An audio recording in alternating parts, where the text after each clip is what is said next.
যুক্তরাষ্ট্র ও ইসরায়েলের যৌথ হামলা মোকাবেলা করে বেশ ভালোভাবেই জবাব দিচ্ছে ইরান। কোনো পক্ষ থেকে আপাতত প্রকাশ্যে শান্তি চুক্তির প্রস্তাব দেওয়া হয়নি, তবে পর্দার আড়ালে চলছে কূটনৈতিক তৎপরতা।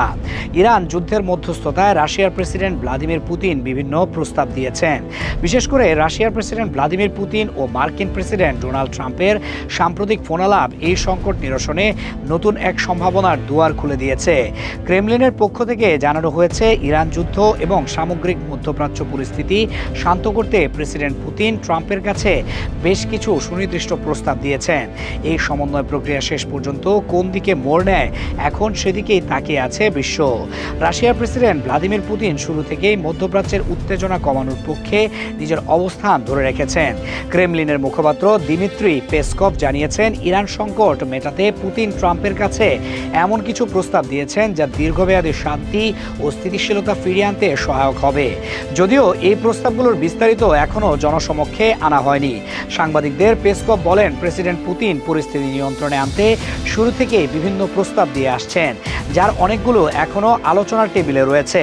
এখন মস্কো ও ওয়াশিংটনের মধ্যে এই সমন্বয় প্রক্রিয়া কিভাবে এগোয় সেটি দেখার বিষয়।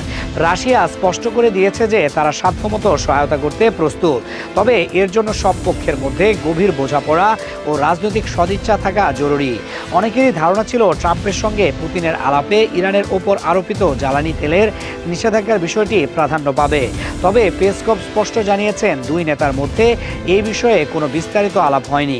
ফলে ইরানকে অর্থনৈতিকভাবে চাপে রাখার যে মার্কিন নীতি, তা নিয়ে আপাতত সমঝোতার কোনো ইঙ্গিত পাওয়া যায়নি। এই উত্তপ্ত পরিস্থিতিতে কোনো পক্ষই এখনও প্রকাশ্যে শান্তি চুক্তির কথা বলেনি, কিন্তু রাশিয়ার প্রস্তাবগুলো যদি ট্রাম্প প্রশাসন গুরুত্বের সঙ্গে বিবেচনা করে, তবে যুদ্ধের গতিপথ আমূল বদলে যেতে পারে।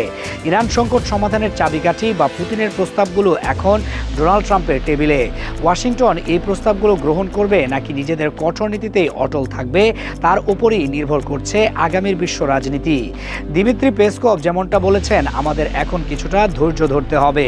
সেই ধৈর্য নিয়েই আমাদের দেখতে হবে কূটনীতির এই জটিল দাবা খেলায় শেষ চালটি কে দেন।